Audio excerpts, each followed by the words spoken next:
5 top tips for getting started with video in internal comms. Tip 1. What's your strategy and how are you going to measure the impact of the videos? It's key to think about your strategy before you start making internal comms videos. So think about why you're making the video, where it's going to go, who it's for, because all of this will help you decide how to make the best piece of video content. And then you want to get into how you're going to measure it. So one really useful way we find of measuring the impact of videos in internal comms is open rates on emails. So if you put a thumbnail image into the email that you send out in your monthly newsletters, you should see an uptick in the amount of people that click through. And then I think a really useful further measurement from that is impressions on the page where the video is held. So for example, the video will be on your intranet, it might be on a specific page that's about the subject that you've made the video on. And then most video hosting platforms will give you impression stats, and then you can say, okay, 10,000 people made it to that page, 5,000 people watched the video, and then we can start looking into how effective the video itself has been. So you can look at things like average viewer duration. So say, for example, you've got a 3-minute long video explaining what's coming up next month for the company, and that might have a 77% view duration. So you can use that data to say, okay, well, if only people are watching it 77% of the way through, what happens at different points in the videos that we can maybe hold on to the audience for a bit longer?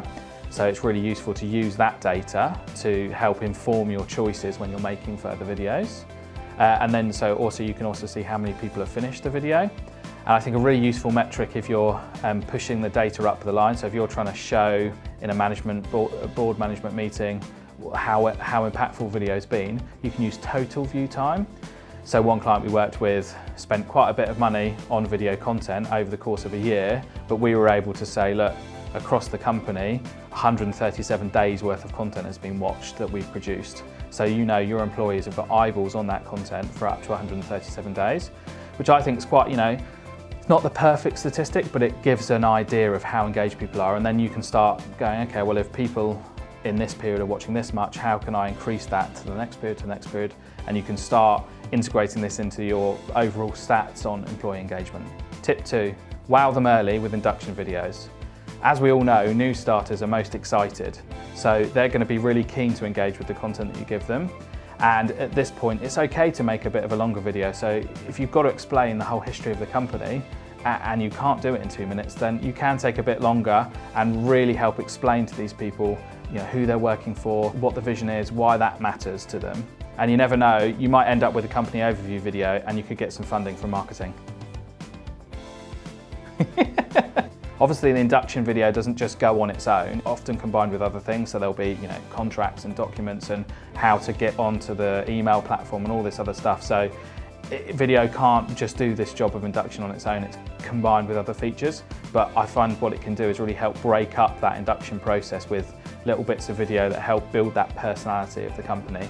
And don't forget about this next generation of employees coming through, the Gen Zers.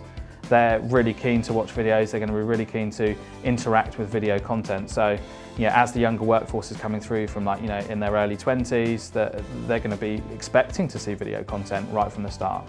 Tip 3, get the low-hanging fruit with rewards videos. As we know, employees love things that directly benefit them, and the rewards program is often a key feature in this for every company. So why not make a simple video explaining how you can access the program, what the benefits are, so people can really kind of get involved with that side of it. And also, most rewards programs help you measure overall engagement of the company. So the more people that are signed up, the better that is for you and your role. Tip 4, filming updates. I think there's 2 schools of thought here. You've got your town halls, for example, that most large companies run. And you can put some cameras in the room and record these, and you can live stream them, or you can cut them up into bits, and you can use this information to get out wider to the company.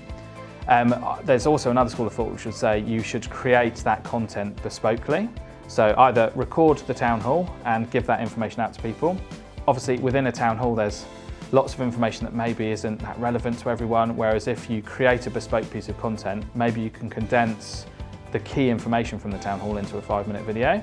And it's a slightly different approach, and in actual fact a lot of the time the second option might actually be cheaper if you really think it through and you have that regularly booked in, and your CEO or your senior managers come to a place once a month and spend 10 minutes just disseminating some key information to the company. Tip 5, encouraging user-generated content. Most people in your company have a phone. Most people have a phone that's able to film stuff.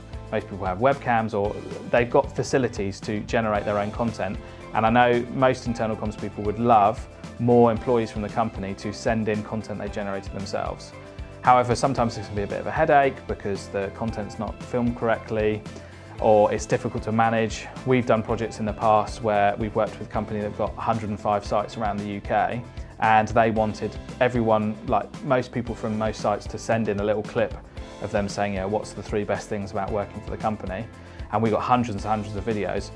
For that client, we managed that process. We set up a bespoke email address and explained to people how to send that content in, so it didn't sort of crash the internal network of the company, because that might be a consideration that you have to think about. When people do send in their own user-generated content, sometimes the quality is not good enough.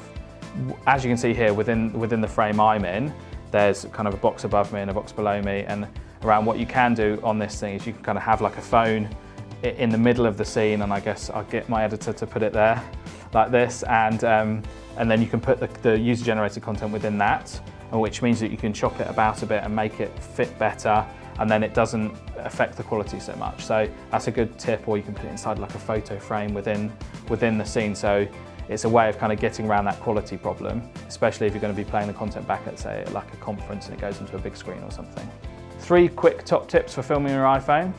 1, make sure the light's behind you, so don't film the person standing in front of a window. 2, make sure you're in a quiet place, because the microphones are good, but you need a quiet environment so you can hear the sound properly. And 3, when you film this way.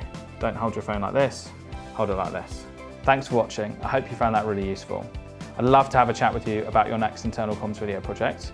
So I've put a link to my calendar in the comments below, where we can book a time to have a phone call and chat it through. Thanks for watching.